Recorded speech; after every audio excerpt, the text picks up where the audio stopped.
اعوذ باللہ من الشیطان الرجیم بسم اللہ الرحمن الرحیم۔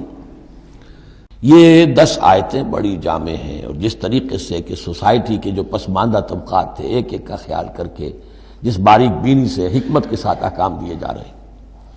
اب اس کے بعد جو رکوع ہے یہ بڑا مختصر ہے، آیتیں 4 ہیں لیکن ایک قیامت مضمر ہے ان میں، یہ اعجاز ہے۔ 4 آیتوں کے اندر اسلام کا پورا قانون وراثت جس پہ پوری جلدیں لکھی گئی ہیں، جامعیت کی انتہا ہے۔ یوصیکم اللہ فی اولادکم، اللہ تعالیٰ تمہیں وصیت کرتا ہے تمہاری اولاد کے بارے میں، للذکر مثل حظ الانثیین، لڑکے کے لیے حصہ ہے 2 لڑکیوں کے برابر۔ فإن کن نساء فوق اثنتین فلہن ثلث ما ترک، اور اگر صرف بیٹیاں ہی بیٹیاں ہوں اور 2 یا 2 سے زائد ہوں تو ان کو 2/3 میں حصہ ملے گا۔ وإن کانت واحدۃ فلہا النصف، اور اگر ایک ہی بیٹی ہے تو اسے آدھا ملے گا۔ ظاہر بات ہے بیٹا ایک ہی وارث ہوگا تو پورے کا وارث ہو جائے گا، تو جب بیٹی کا حصہ بیٹے سے آدھا ہے تو اگر ایک ہی بیٹی ہے تو اسے آدھی وراثت ملے گی، آدھی پھر اور لوگوں کو جائے گی، وہ ایک الگ حصہ ہے، معاملہ ہے۔ وَلِأَبَوَيْهِ لِكُلِّ وَاحِدٍ مِّنْهُمَا السُّدُسُ مِمَّا تَرَكَ إِن كَانَ لَهُ وَلَدٌ۔ اب یہ وراثت میں ایک تو ہے نیچے وراثت بیٹا بیٹی، اور ایک ہے اوپر والد والدین، جب اب وہ بھی زندہ ہیں، فوت ہوا ہے کوئی شخص، اس کے والدین یا والد یا والدہ دونوں میں سے کوئی ایک زندہ ہے، ان کا بھی حصہ ہے۔ وَلِأَبْوَيْهِ لِكُلِّ وَاحِدٍ مِّنْهُمَا، اس کے والدین کے لیے ہر ایک کے لیے ان میں سے چھٹا حصہ ہے اس کے ترکے میں سے، مما ترک ان کان لہو ولد، اگر اس کے اولاد ہے۔ ایک شخص لاولد مر گیا ہے تو اور بات ہوگی، اولاد ہے تو چھٹا یعنی 1/3 حصہ والدین کو چلا گیا، 2/3 جو ہے اولاد میں تقسیم ہوگا۔ فَإِن لَّمْ يَكُن لَّهُ وَلَدٌ، اور اگر اس کی اولاد ہے ہی نہیں، لاولد فوت ہو رہا ہے، وَوَرِثَهُ أَبَوَاهُ،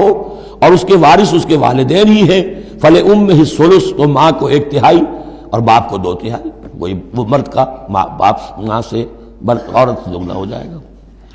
فَإِن كَانَ لَهُ إِخْوَةٌ، اور اگر اس کے بہن بھائی ہو، فَلِأُمِّهِ السُّدُسُ مِن بَعْدِ وَصِيَّةٍ يُوصِي بِهَا أَوْ دَيْنٍ، تو پھر ماں کا حصہ جو ہے وہ پھر اور کم ہو جائے گا، چھٹا حصہ رہ جائے گا سلس کی بجائے، تاکہ باپ کی طرف سے تو پھر بھائیوں کو وراثت جا سکے گی اس کے، لیکن ساتھ فرما دیا من بعد وصیت یوصی بہا او دین، وراثت کی تقسیم سے پہلے 2 کام کر لینے ہوں گے کہ اگر کوئی وصیت کی ہے اس وصیت کو پورا کیا جائے، اگر کوئی دین ہے جو فوت ہوا ہے اس پر کوئی قرض ہے وہ ادا کیا جائے، پھر جو ہے وراثت ادا ہوگی۔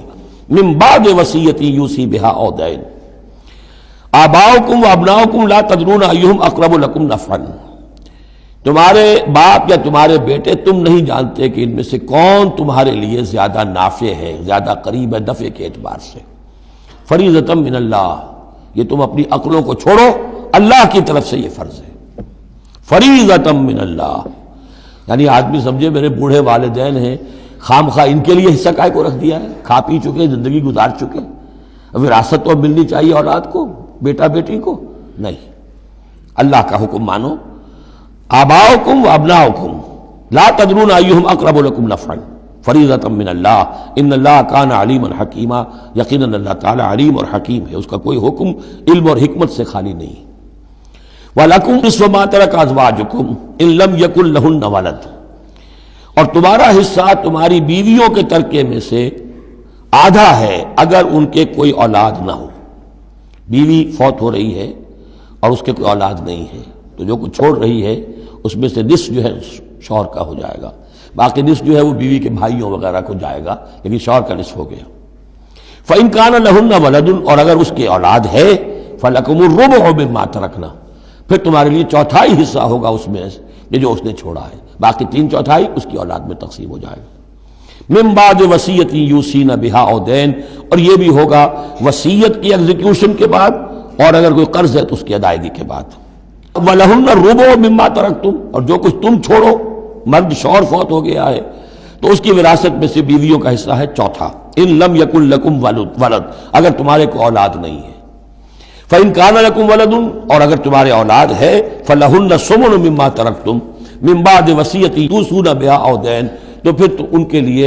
8واں حصہ ہے۔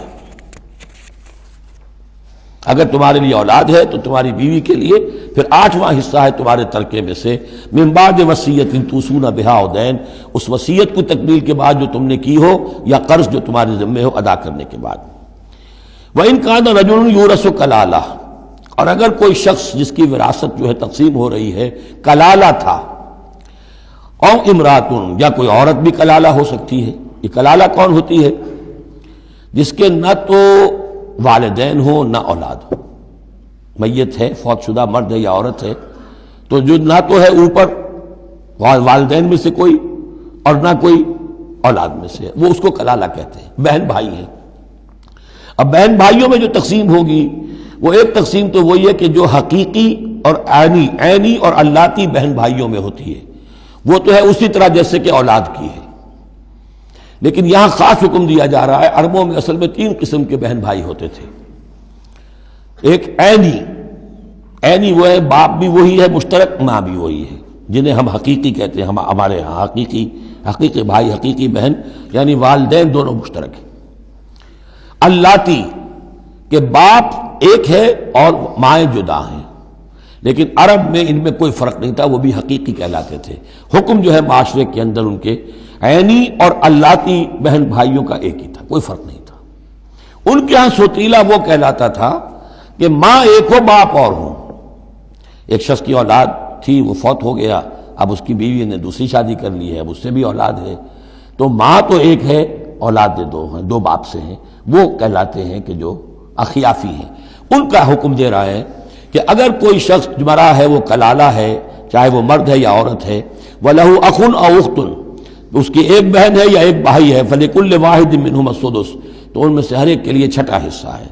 فَإِنْ كَانُوا أَكْثَرَ مِنْ ذَلِكَ، اور اگر وہ اس سے زیادہ ہیں، فَهُمْ شُرَكَاءُ فِي الثُّلُثِ، پھر وہ 1/3 میں حصے دار رہیں گے، من بعد وصیت یوصی بہا او دین، یہی 2 شرطیں پھر ہیں، اس وصیت کو ایگزیکیوٹ کرنے کے بعد جو کی گئی ہو یا قرض کی ادائیگی کے بعد، غیر مضار،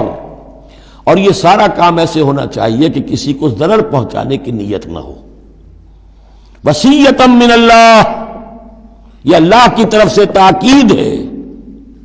واللہ علیم حلیم، اللہ تعالیٰ سب کچھ جاننے والا، کمال حلم والا ہے۔ اس کے حلم پر دھوکہ نہ کھاؤ کہ وہ تمہیں پکڑ نہیں رہا ہے، اس کی پکڑ جب آئے گی تو ان بطش ربک لشدید، پھر اس کی پکڑ بڑی سخت ہوگی۔ تلک حدود اللہ، یہ اللہ کے حدود ہیں۔ ومن یطع اللہ ورسولہ یدخلہ جنات تجری من تحتہا الانہار، جو اللہ اور اس کے رسول کی اطاعت کرے گا وہ داخل کرے گا انہیں ان باغات میں جن کے دامن میں ندیاں بہتی ہوں گی، خالدین فیہا، جس میں وہ ہمیشہ ہمیشہ رہیں گے، وذالک الفوز العظیم، اور یقیناً یہ بہت بڑی کامیابی ہے۔ ومن یعص اللہ ورسولہ ویتعدی حدودہ،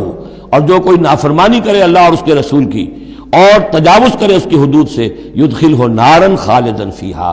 اس کو وہ داخل کرے گا آگ میں جس میں وہ ہمیشہ ہمیشہ رہیں گے، وَلَهُ عذاب مہین، اور ان کے لیے عذاب مہین ہوگا، اہانت آمیز عذاب۔ صدق اللہ العظیم۔